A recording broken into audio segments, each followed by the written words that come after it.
It's old man Rick B reporting in. My morning routine before I lift. Ever since the quarantine, I've become very consistent with my training, with when I train and what I do to get started with the day. God, there are so many freaking people in this neighborhood. This is my 100th time trying to make a video, and people keep crossing me and hello. It's driving me insane. Listen, I don't mind saying hello to people, but when you're making videos, the last thing I want you to do is cross my path. So, sorry about that. Very consistent with my morning routine before I lift now, and I really like it so that when I get back to work, I'm gonna have to find a way to make this still a part of my routine. So this is what I do, fellas. I like to get up around 8 a.m. Sometimes I get up at 7 when my neighbor's dogs leave me no choice, and they're barking and howling and screaming like the wind, like the wind, what? Screaming like ravenous banshees. But regardless, I like to rotate. As you guys know, I drink coffee, but I also drink pre-workout. Boogieberry Blast, a flavor named after the Boogs himself. So why wouldn't I drink it?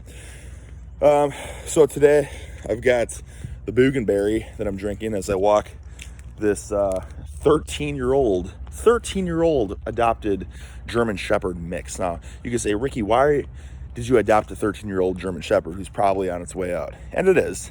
It was for the sake of my 4-year-old daughter.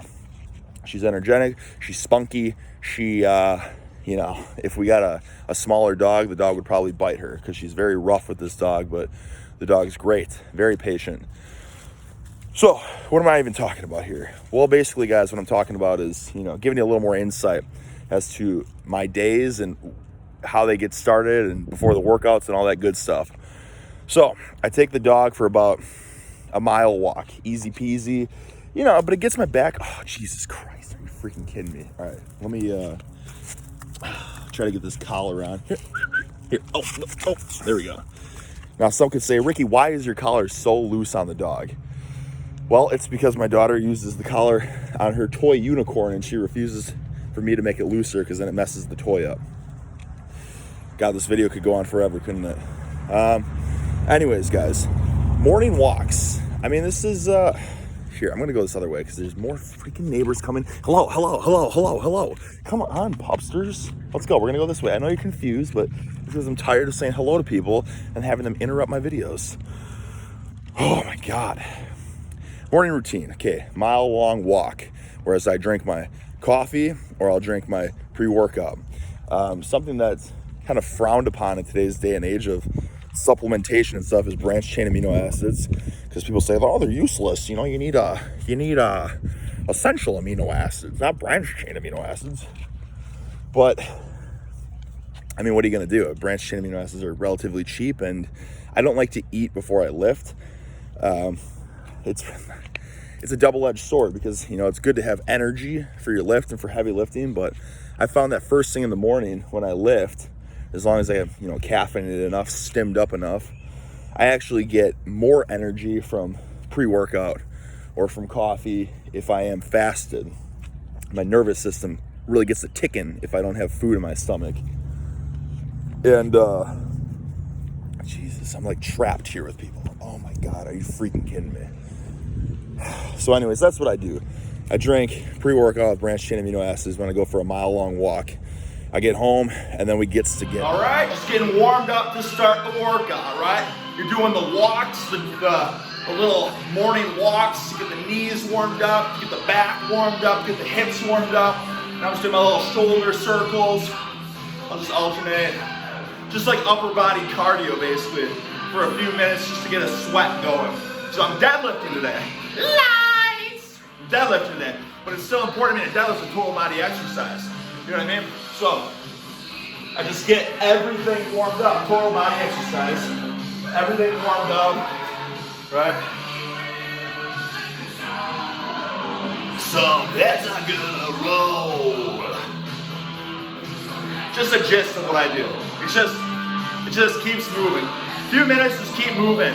Get biceps warm, get traps warm, get triceps warm, get lats warm, get rear delts warm, right? I feel a lot better when I do this for a few minutes as opposed to just jumping into deadlifts. And yeah, I mean, specificity, baby, specificity. But I'm gonna spend an hour deadlifting. Last thing, the least thing I can do is a couple minutes to get other things warm. And then if I'm feeling fresh and the workout wasn't that long, I'll do one like higher rep exercise. As I said all the time, pick one exercise, maybe two exercises to really focus on, specificity.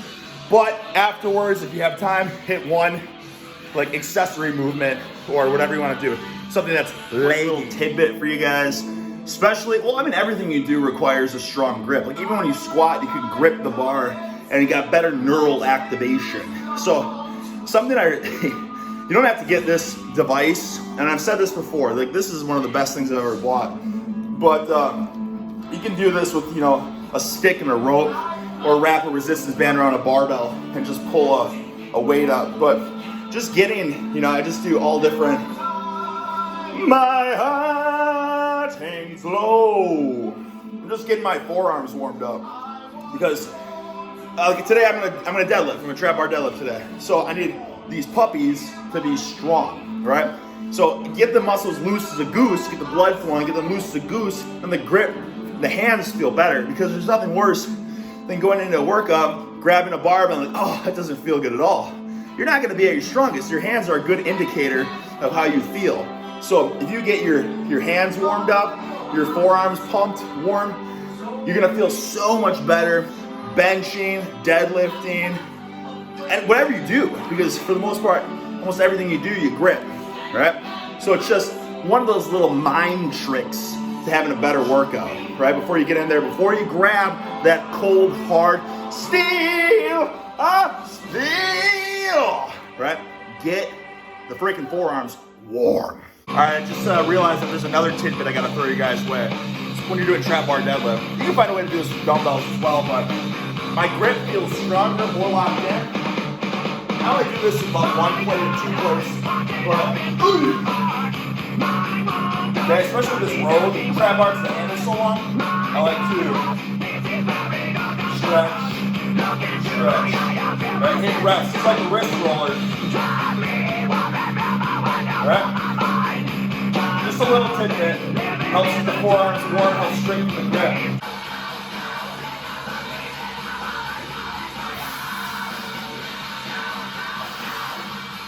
Oh yeah. Oh yeah. Let's get warm, baby. Alright. I also just like to get my knees warmed up. Just goes to show that trap bar's a hybrid of a squat and a dead. Couldn't really do this with a squat or with a dead, I'm sorry. I really do this too, especially after I had my ACL, my MCL, my meniscus surgery, because my left knee feels like there's rust in there. So I gotta really get my joints lubricated, warmed up. Just little knee bends. Just knee bends. Not squats, just knee bends. And I already feel it loosening up.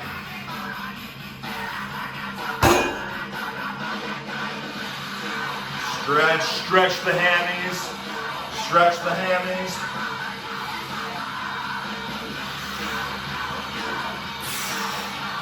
Ready, shrugs. Just getting things warm. Listen, the heavyweights, the max out sets are cool, but the important stuff's all in the warm up. All right, just another tidbit I'm gonna throw you guys' way. It's just full of tidbits, because everything's a tidbit. All these tidbits are especially at the beginning of the workout. Something else I like to do when I'm warming up, guys. So as you should know, if you follow my channel, you're probably really into lifting, and that's bracing and breathing is really important. So as you'll see in most lifters, okay, when you lift, it's important to breathe in, tighten, brace, okay? But when the weight's pretty light, now the reason, okay, before I go there, the reason you brace is because it creates more intra-abdominal pressure, which is safer for your spine, right? And when you can brace more, you have more stability. And more stability means more strength. You're stronger when things are more stable, which is why a Smith machine takes all the stability out of it, and you can bench, right, 100% more on a Smith machine, because you don't have to stabilize anything. So, What I like to do when the weight's light is actually do the opposite. I like to get all my air out of me and then lift the light weights, but obviously in a very controlled manner, because it's harder to stabilize and it's going to require more. There's less intra-abdominal pressure, so there's less stability, so you're going to have more strength out of your core musculature. All right, it's going to feel harder, but remember, just do it when it's light. That way the light weights feel a little bit harder, but then once you start bracing again, when you get to the medium, the heavy weights are going to feel easier. You understand what I'm saying? A little science explosion, muscle confusion, BM, whatever. You get what I'm saying though. So breathe it all up, breathe it all up. Okay, you can compare it to wearing a belt when you lift. When you do light sets, you don't wear your belt, right? Because you don't need the extra intra-abdominal pressure. So with these light sets, you don't need the extra intra-abdominal pressure. So breathe out, lift it, then as it gets heavier, breathe in, brace, lift it, then as it gets even heavier, put on your belt, brace even better, and lift it. You understand? It's freaking amazing.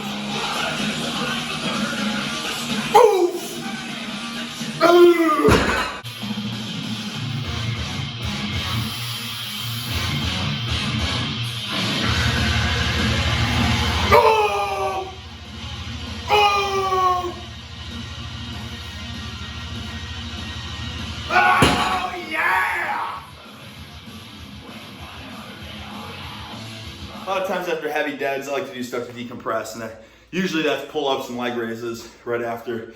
No added weight, because I'm not doing it for increasing my total poundage of pull-ups. I'm doing it just to strengthen and loosen, flexion and extension. And it feels very good for me. And if I feel like my back is kind of tight or something after a heavy dead max, instantly I feel better. I feel like right now I didn't even max, right? It's better already. Decompressed, everything's firing. So, long story short, that's good to do after you deadlift heavy, but I probably should also start doing that before I deadlift heavy as well, because activation is the key with everything, which is why kettlebell swings are great, because you can activate your glutes so that when you go into heavy deadlift, your glutes are already fired up. It takes a lot of strain off your lower back. So same thing, some pull-ups, because your lats are an important part of your core as well, stabilizing when you're pulling heavy weight. And then, of course, the leg raises it's not going to be very difficult, but it's good just to get things fired up, or just planks or anything like that. But don't go into your really heavy lifts not warmed up at all. You're just, even if you're doing like the exercise and specificity, well, specificity is important for the warm-up, but as you saw, I go for a walk, and then I'll just do some light dumbbell stuff just to get warmed up. But if I could go back in time, I would either do just a couple sets of planks or a couple sets of leg raises just to get everything clicking and ticking, fired up, so that when I grab that weight, everything's locked in better. And if you're locked in and you can stay more braced, stronger brace, the weight's gonna be that much easier to lift. So hope you guys enjoyed the little insight vlog. I'm gonna go eat a pint of coconut ice cream now. I love doing that because it's just so many calories, quick calories too, because it's just sugar, protein, and then all the fat comes from the coconut, which is just, like, for the most part, good saturated fat from coconut milk, and just medium chain triglycerides, just pure, quick, fast energy. I like to justify it because ultimately it's just delicious. And it's something, it's like, well, as I told you guys earlier, I like to train fasted. All right, I train fasted, so I'm starving after the workout. So this way I can boom, spike my insulin, refill my glycogen, right? Lower the cortisol, just it's the coconut ice cream. I really like it. It puts weight on me. And when I'm feeling a little, if I can tell, if I'm lighter, my workout's not gonna be as good. If I'm heavy, then I know, like, oof, baby, things are gonna be firing. Full, heavy, which is gonna be unfortunate when I go back to work, because everything's gonna revolve around a totally different schedule. And then the lifting, we'll see what happens.